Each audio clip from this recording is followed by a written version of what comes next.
Meet Shola. By age 12, she had endured more suffering and struggle than most face in an entire lifetime. Raised on the harsh streets by a mother battling mental illness, Shola had no father figure, no stable shelter, and no advocate for her dreams. Her formal education lasted merely 2 years before ending abruptly when her only financial supporter vanished without a trace. Desperate, overlooked, yet remarkably intelligent. But then one fateful day, everything shifted.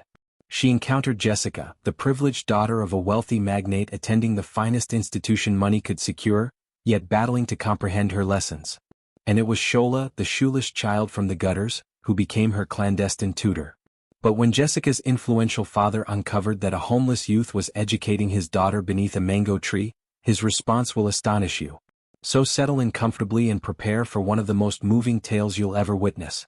And if you're joining us for the first time, please subscribe and hit that like button to support more uplifting narratives like this one. Filthy creature, I told you to leave this place. A harsh glob of spit splattered mere inches from Shola's naked feet. She remained motionless. She had grown accustomed to the cruel words. The market vendor's voice cut through the air once more. Is this some kind of dumping ground? You and that insane woman better move before I douse you with water. Shola tightened her hold on her mother, Abeni, who sat unshod beside the drainage ditch, muttering incoherently and drawing invisible designs in the dirt with one quivering finger. Her wrapper had slipped partially down, revealing wounds and grime, but Abeni remained oblivious. She existed in her own reality, one visible only to her. Pedestrians passed by, some slowed their pace, some gawked. One woman stopped, shook her head sympathetically and continued walking. Nobody offered assistance. Nobody ever did. Shola was 12 years old, but the streets had matured her spirit beyond her years. She no longer wept when people hurled insults at her. Offspring of a lunatic. Gutter child. Cursed youngster. She had heard every slur imaginable. What stung more deeply was the pity, the hollow kind that came with a sympathetic head shake but no helping hand extended. Her mother had once been lovely, or so Shola fantasized. During rare moments of clarity, Abeni would sing forgotten Yoruba lullabies and call Shola princess. But those instances were like falling stars, brilliant and fleeting before disappearing beyond reach. Most days, Abeni couldn't even recall her location. She would shriek at her own reflection in puddles, hurl stones at shadows, and flee from imaginary demons.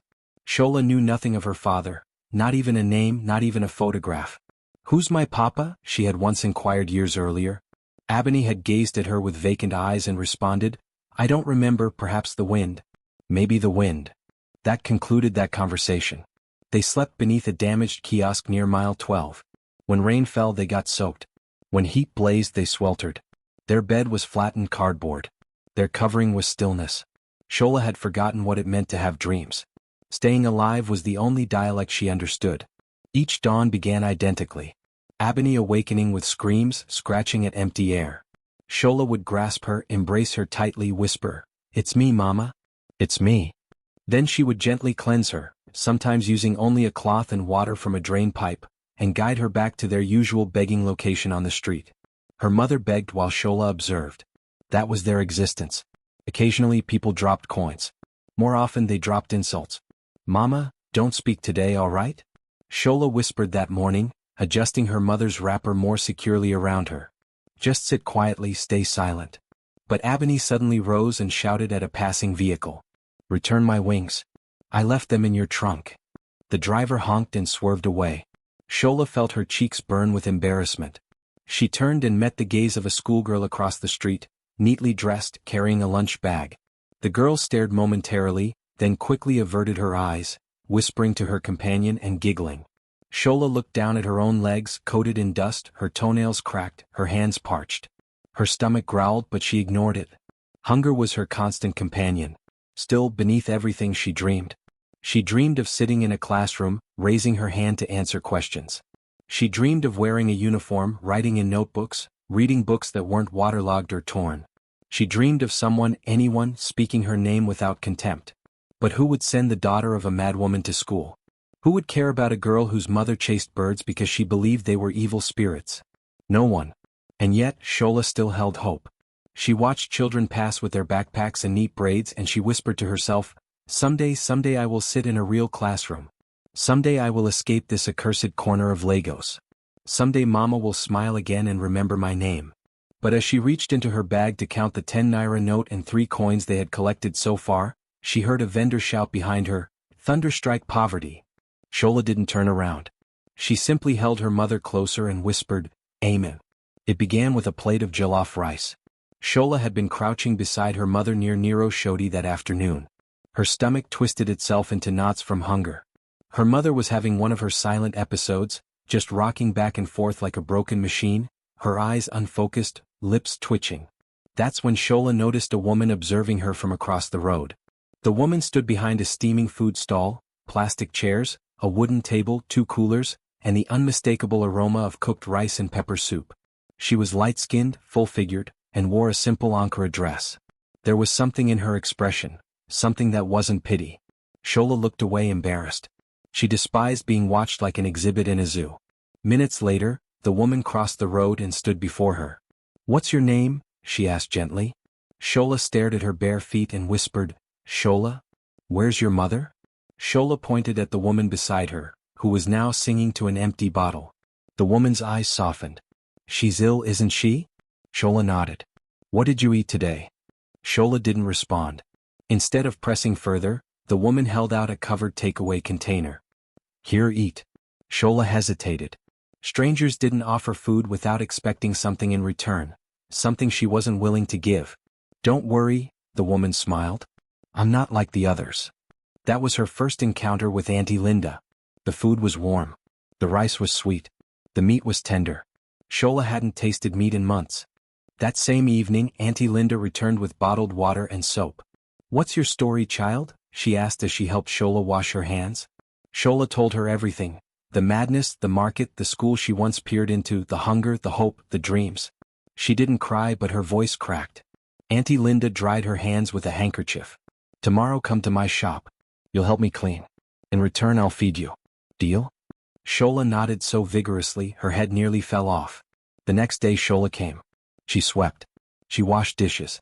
She served customers. And she observed Auntie Linda carefully, how she smiled at people, how she managed her small business with quiet authority. One afternoon, Shola sat under the counter, writing numbers in the sand with a stick. Auntie Linda leaned down and asked, "Where did you learn that?" Shola answered, "From watching the school near the expressway. I memorized what the teacher said."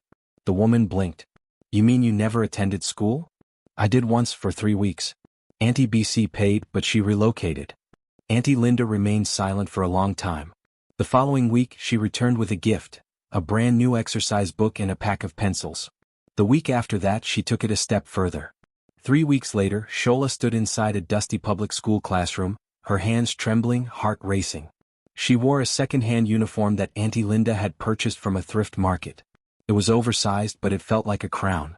"Behave yourself, okay?" Auntie Linda said that morning as she dropped her off. "Make me proud. I don't have money to waste." Shola nodded quickly, clutching the plastic bag with her new book like it was gold. The first day was strange. Children stared, some giggled. But the moment the teacher asked a question and Shola answered before anyone else could raise their hand, everything changed. She was brilliant, too brilliant. She answered questions older students couldn't. She memorized poems after hearing them once. She wrote with speed and precision. Even the headmistress asked one day, "Who trained this child?" Shola always said, "Auntie Linda." Every evening after class she returned to the food stall to work. She cleaned, helped serve, and sometimes got to taste leftover soup or fruit. But her real reward was watching Auntie Linda nod in approval and say, "Good girl." It was the first time Shola felt seen, felt loved. Then just when life seemed like it was improving, everything changed. Auntie Linda came home one night holding a white envelope. "My sister in the UK finally processed my papers," she said, tears in her eyes. "After 7 years of waiting." Shola smiled. "So we're traveling?" The woman stopped smiling. "No, Shola. Just me." The room grew quiet. Shola blinked. "What about me?" Auntie Linda sighed deeply. "I paid for your school up to this term. Maybe God will send someone else to help you. I've done all I can." Shola stared at her plate. She wanted to scream, "Take me with you. Please." But she only nodded. 3 weeks later, Auntie Linda was gone. No one said goodbye. No one else came to pay the next term's fees. The headmistress called her one day and said, "We're sorry, Shola." Without fees you can't remain. She stood outside the school gate for hours, clutching her bag, waiting for Auntie Linda to come back. She never did. She waited outside the school gate until the sun began to sink behind the buildings. Her uniform was dusty. Her book bag hugged her side. Flies buzzed near her ear, but she didn't move. Her eyes were fixed on the bend in the street where Auntie Linda had promised to return. But that bend remained empty. Shola's stomach rumbled. Her throat burned from the dust she'd swallowed all day. Children walked past in groups, laughing, chasing each other. Their parents waited with snacks and hugs. No one came for her. Eventually the gatekeeper approached. "Little girl, it's time to go." Shola nodded slowly. She stood, dusted herself off and walked away. But she didn't go home. Where was home anyway? The broken kiosk she used to sleep in with her mother now had a new occupant, a drunkard who threatened her with a belt the last time she tried to return there. The corner by the bakery where Abini used to beg was now occupied by two boys who sniffed glue and fought anyone who looked at them wrong. The streets had changed while she was gone. The only thing that hadn't changed was her mother. Still mad, still barefoot, still conversing with ghosts and demons in the air. When Shola found her by the gutter that night, her mother was trying to feed a dead pigeon with Gary soaked in brown rainwater. "Mama, it's me. Let's go somewhere safe," Shola whispered, but her mother only hissed and slapped her. Shola wiped the blood from her lip with the back of her hand and sat down beside her anyway. They spent the night curled on the pavement, surrounded by cigarette butts and mosquito bites. Her mother laughed in her sleep. Shola didn't sleep at all. The next morning she wore her school uniform again. She tied her books in a black plastic bag and walked back to the school. She waited outside the gate. Maybe they would change their minds. Maybe someone would help her. But when the headmistress passed, she paused and frowned. "Why are you here again? I told you, no fees, no school." "I'll pay." "I will," Shola stammered. "How? You and that crazy woman don't even eat well." The words hit like a slap. Teachers passed. Parents stared. Shola's cheeks burned with shame. "Please, Ma, let me just sit at the back. I won't make noise." The woman shook her head. "Don't disgrace yourself. This is not charity. Leave." And that was it. The gates closed. Shola sat by the wall and cried into her book until the letters blurred. Days turned into weeks. She tried returning to the food stall, but it had a new owner now. Auntie Linda was gone for good. The new woman chased her off. She sold her last pair of decent sandals for N300 and used it to buy bread and Gary. Her uniform faded to gray. Her exercise book got wet in the rain one night, and the ink ran until all her notes became unreadable. People stopped seeing her as that smart girl. Now she was just another street girl. Just another shadow on the roadside.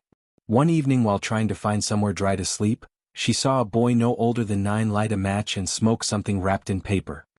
He looked at her and said, "Come join us. It'll make you forget you're hungry."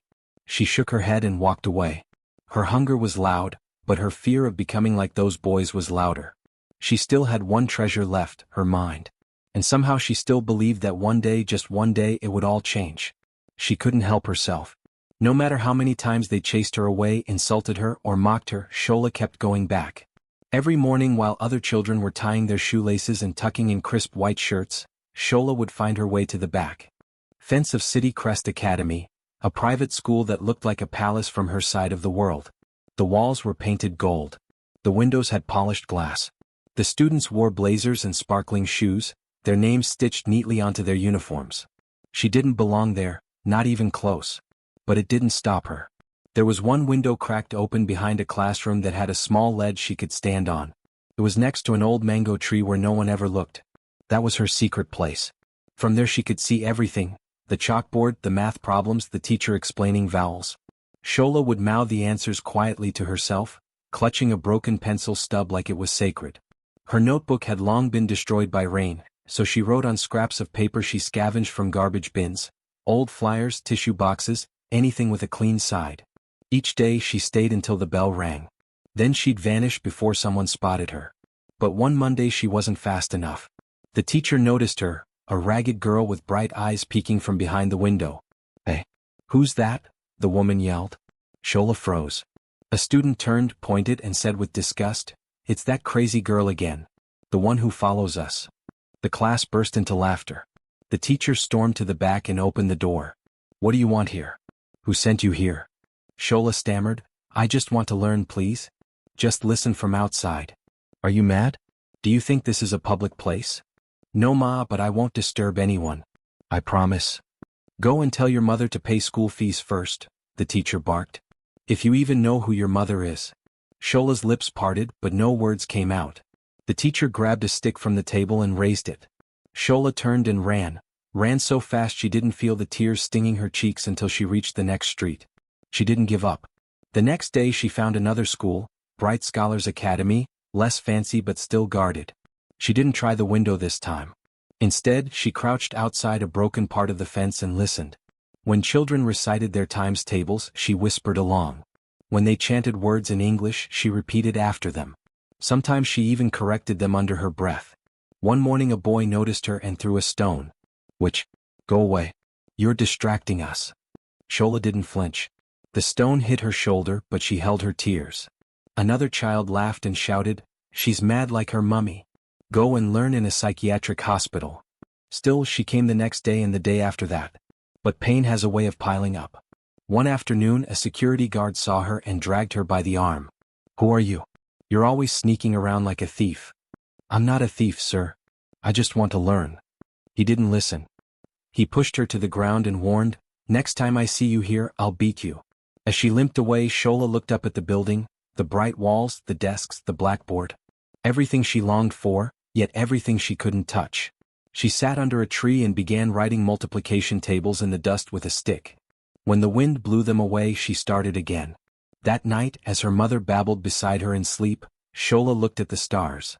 "God," she whispered, "why do you make me so smart and then lock the doors to school? Did you give me this brain just to suffer?" There was no answer. Just the distant honking of traffic and the quiet sobbing of a child desperate for more than survival. The first time Shola carried a tray of water on her head, her neck nearly snapped from the weight. She was barefoot. The tray was rusted. The sachets of pure water were barely cold, but they were all she could get from Mama Dora's shop on credit. "Don't break any, Mama Dora had warned. "If one falls, you pay. If I see you sitting to rest, you pay." Shola had nodded. She was used to rules that hurt. She adjusted the tray and stepped into the sun. The Lagos road didn't care that she was 12. It didn't care that her feet were blistered or that her shoulders trembled under the heat. All it cared about was hustle. The pure water business was war. Grown women shoved her aside. Boys twice her size called her small mad girl and stole her customers. Buses almost crushed her. Drivers yelled at her, but she kept moving. Every time she sold a sachet, she'd whisper under her breath, 5 naira closer to food. Her goal was simple, feed her mother. That was it. Nothing fancy, no dreams, no fantasies. Just bread and Gary so her mother wouldn't go hungry. By midday her legs were shaking. Her lips cracked. Her body begged for rest. She found a corner under a faded billboard and sat. She had sold 12 sachets. That was N120. If she sold 10 more, she'd have enough to buy Gary and okra. A man walked past, saw her, and dropped N200 into her tray. "Go buy something, little one," he said. She blinked. "Thank you, sir," she whispered. But the moment he turned the corner, a teenage boy snatched the money from the tray and ran. She screamed and gave chase, but he vanished into the chaos of the market. Shola stopped. Her chest heaved. Her eyes burned. She sat by the gutter and sobbed. People walked past. No one looked twice. That evening, she returned to the roadside where her mother sat, humming to herself and clapping like a child. Shola forced a smile. "Mama, I brought bread." Her mother looked at her, confused. "Who are you? Are you the angel with black wings?" Shola's eyes watered. "No, Mama. I'm Shola. Your daughter." Her mother giggled. "My daughter is a star. She fell from the sky and drowned in a bottle of oil. That's what they told me." Shola held her gently and tore the bread into small pieces, feeding her slowly. She didn't eat. She was too tired. Later that night, Shola found a broken mirror by the kiosk they sometimes slept near. She stared into it. Her face was sunburned. Her eyes swollen. Her lips bleeding from too much heat. She looked nothing like the students in the schools she watched. And yet, when she whispered math questions to herself, she still got the answers right. "When you divide 6 by 3, what do you get?" she asked herself quietly. 2, she smiled. No matter how much the world tried to break her, her mind was still sharp. Her fire still burned. And that was enough to keep her going. The next day she was back on the road. Tray full, feet raw, heart steady. She was selling water, but in her heart, she was still chasing something bigger. A chance, just one chance to prove that the daughter of a madwoman didn't have to die in the streets. Shola wasn't supposed to be there. Queen's Crest International School had tall polished gates, guarded by men in navy blue uniforms with radios clipped to their belts. Children arrived in air-conditioned SUVs, escorted by drivers wearing white gloves. The walls shimmered with fresh paint. The glass windows reflected the sun like diamonds.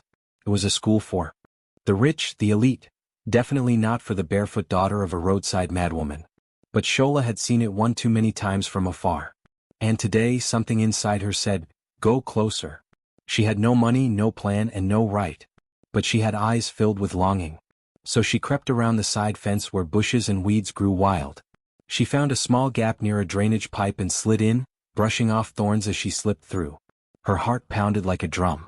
She expected to be caught immediately. But no one saw her. She walked past flower beds, hiding behind trees, ducking every time she saw a teacher or student. Eventually, she found a quiet spot behind a large mango tree near the back field. From there, she could see one of the junior classrooms through a window left open. She crouched low, pulled out a pencil from her pocket, and began copying the words she heard onto a scrap of nylon. She was halfway through sounding out a difficult English passage when she heard a voice behind her. You're the girl they always chase away, right? Shola's heart stopped. She spun around. A girl about her age stood there, her hair braided in neat cornrows, her uniform spotless, her name tag sparkling, Jessica Igu. I didn't mean any harm, Shola stammered, backing away. I was just listening. Jessica tilted her head. Why?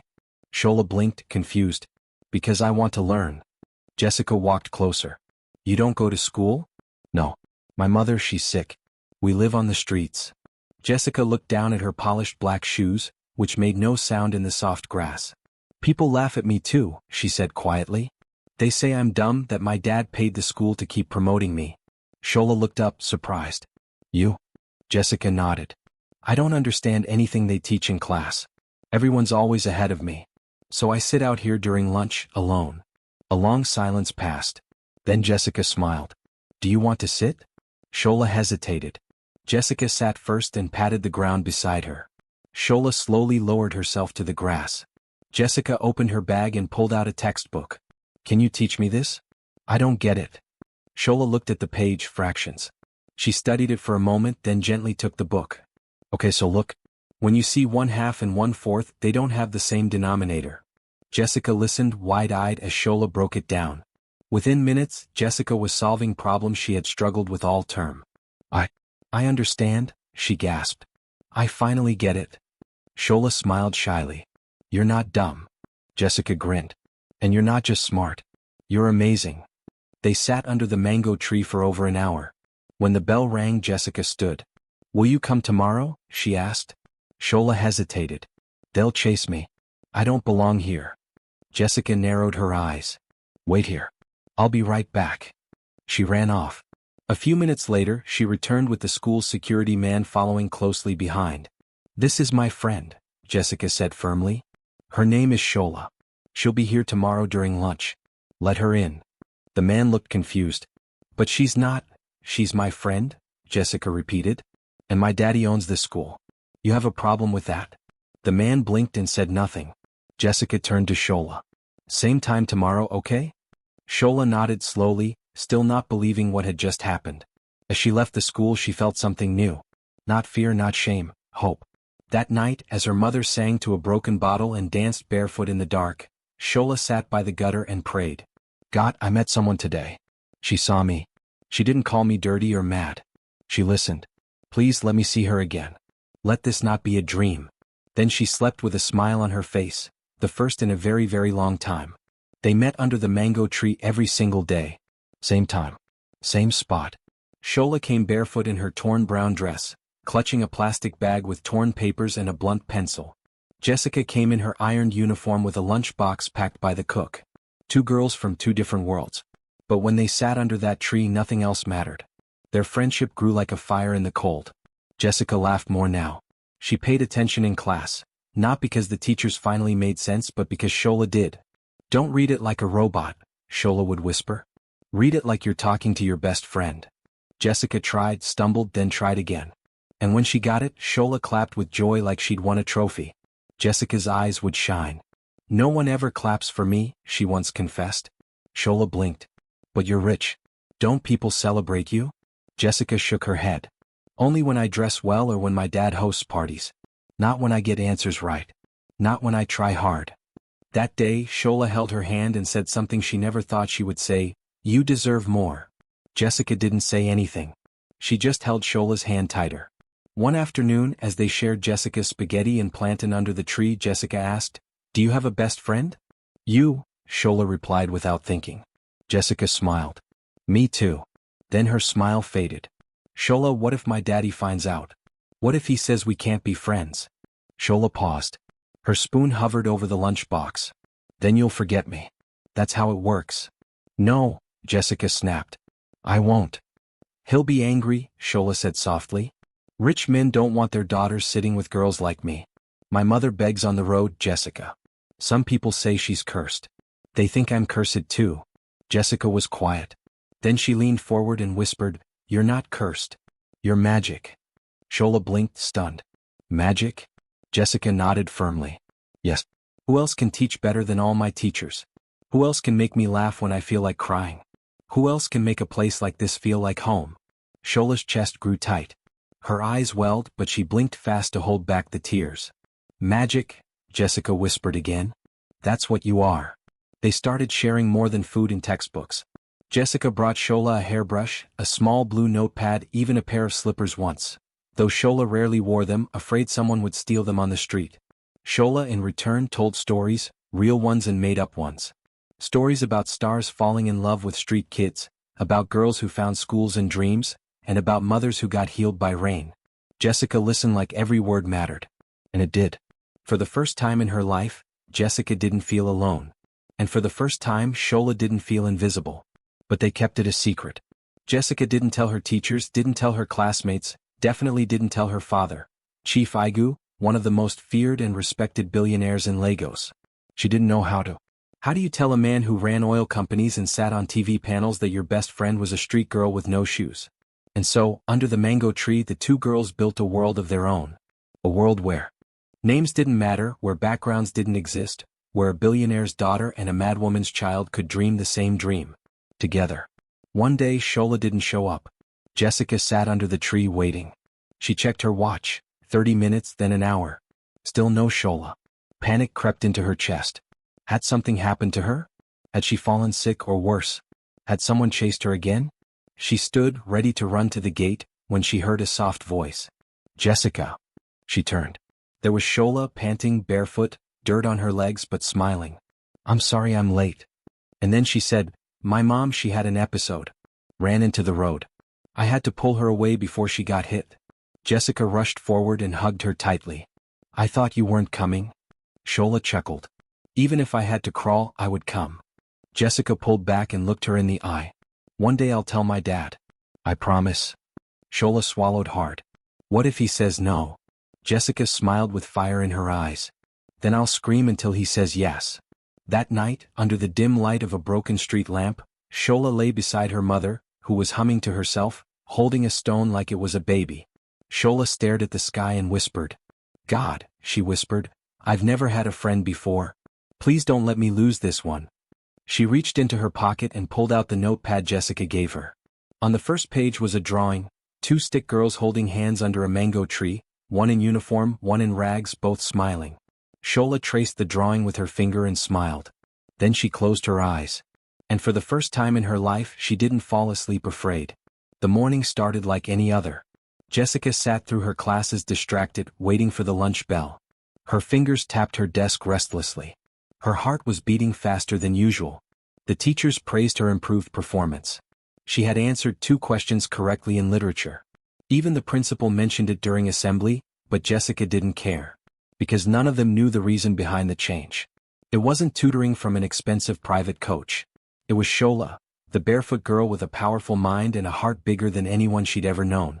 Jessica couldn't wait to see her.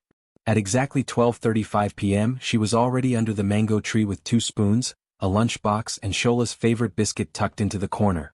Then she heard it, the low hum of black SUVs rolling into the compound. Students turned to look.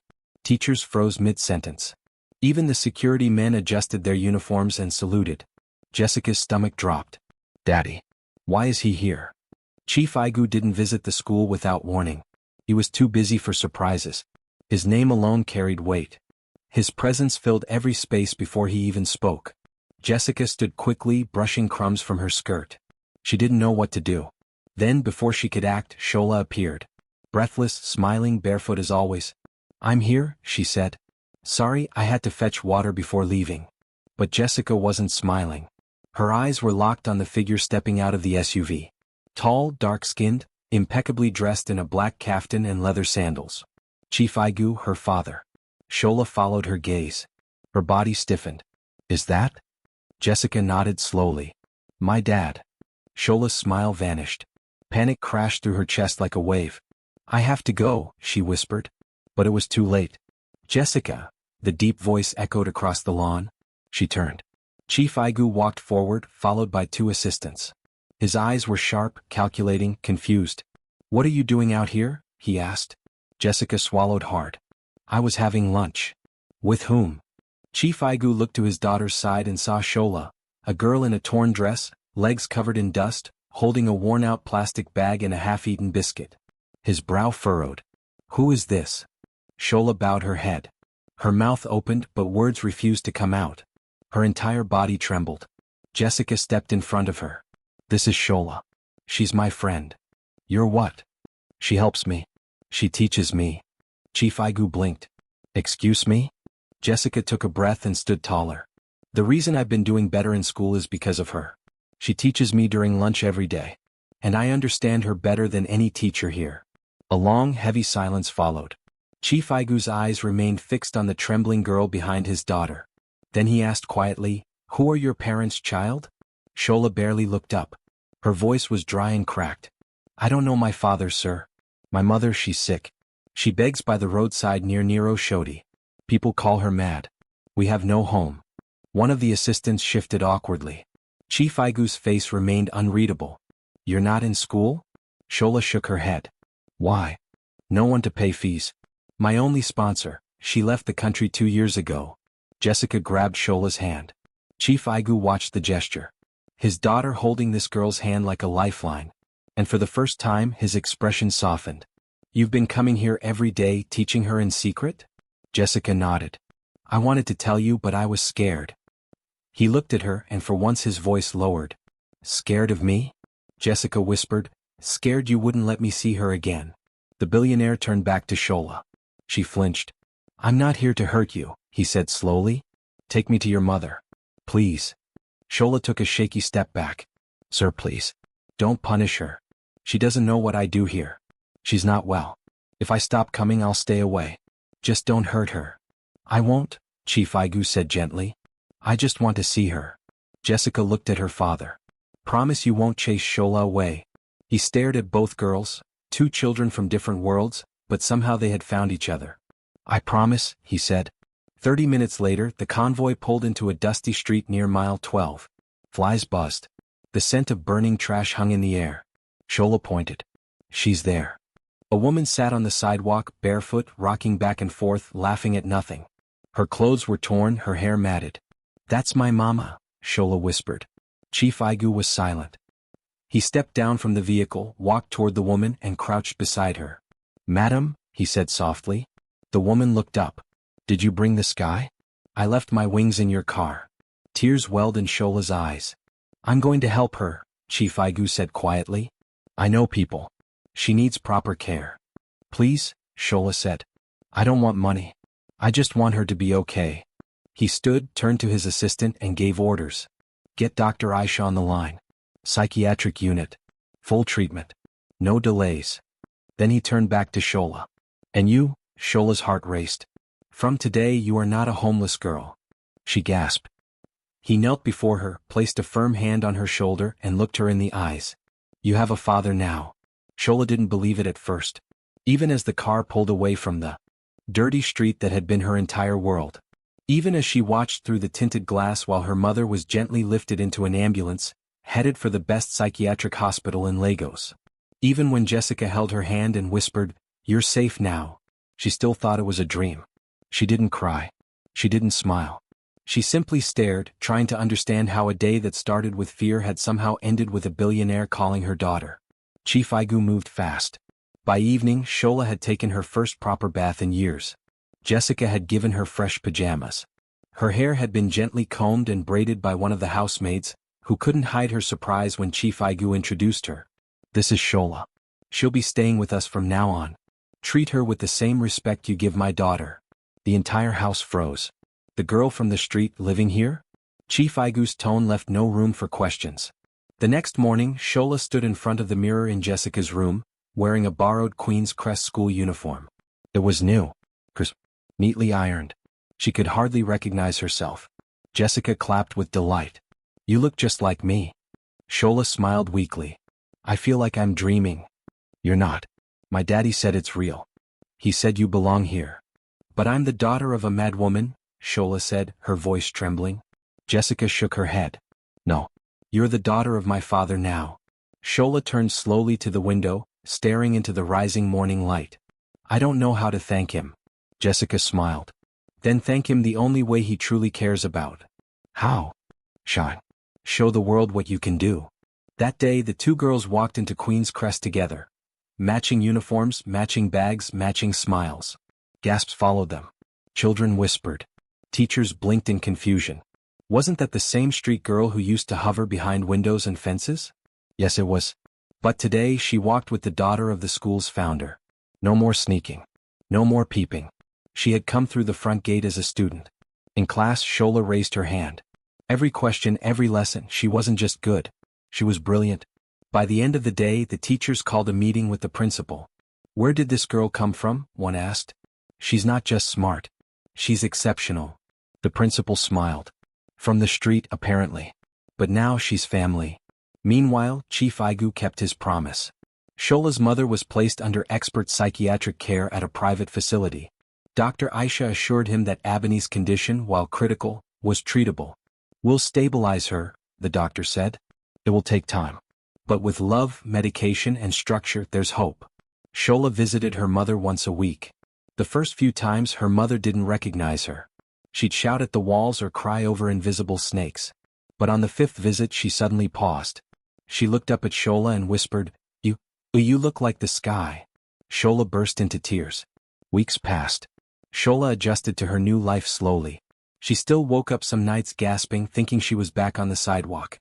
She still flinched when someone raised a hand too quickly. But gradually, her smile became freer. Her laughter more frequent. She spoke during class. She made new friends. But no one ever took Jessica's place. They were sisters now, not by blood but by bond. They shared everything, stories, secrets, lunch, and dreams. Jessica's grade soared. Her confidence bloomed. Her teachers marveled. And they all knew why. Because of the girl who used to sit under the mango tree. One Friday afternoon, Chief Igu called Shola into his study. She stood nervously by the door. He gestured for her to sit. "I've been watching you," he said. "You've changed my daughter's life. And mine." Shola lowered her gaze. "I didn't mean to. I just wanted to learn." He chuckled. "And now you will. As far as I'm concerned, you're my child. And I'll do for you what I do for Jessica." He opened a drawer and handed her a brand new tablet, preloaded with all her school materials. Shola stared at it like it was made of gold. Then she whispered, "Thank you, sir. Thank you for seeing me when nobody else did." He stood and placed a gentle hand on her head. "You were never invisible, Shola. You just needed someone to look close enough." That night, Shola sat in the garden under the mango tree, now neatly trimmed, surrounded by clean tiles and benches. She looked up at the stars. "My name is Shola," she whispered.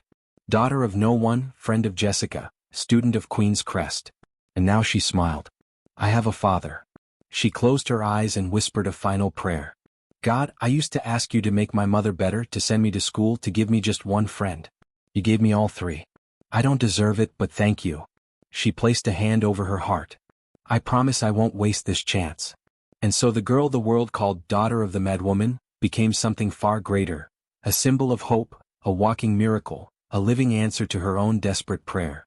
And for Chief Igu, for Jessica, and for everyone who ever believed that love and education can change a life, Shola was proof. The future had finally opened its doors. And she walked through them, head held high. No child is born worthless. Every life holds potential. With kindness, opportunity, and education, even the most forgotten soul can rise.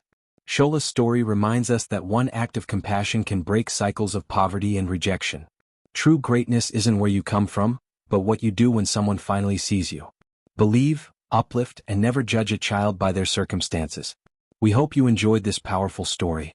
We'd love to hear your thoughts. Please share what you learned in the comments below. Your feedback means the world to us. And guess what? Another inspiring and educative story is coming your way in just a few days. So make sure to subscribe and turn on the notification bell to be the first to watch when we upload. If this story touched your heart, don't forget to like and share it with your family and friends. Thank you so much for watching. God bless you.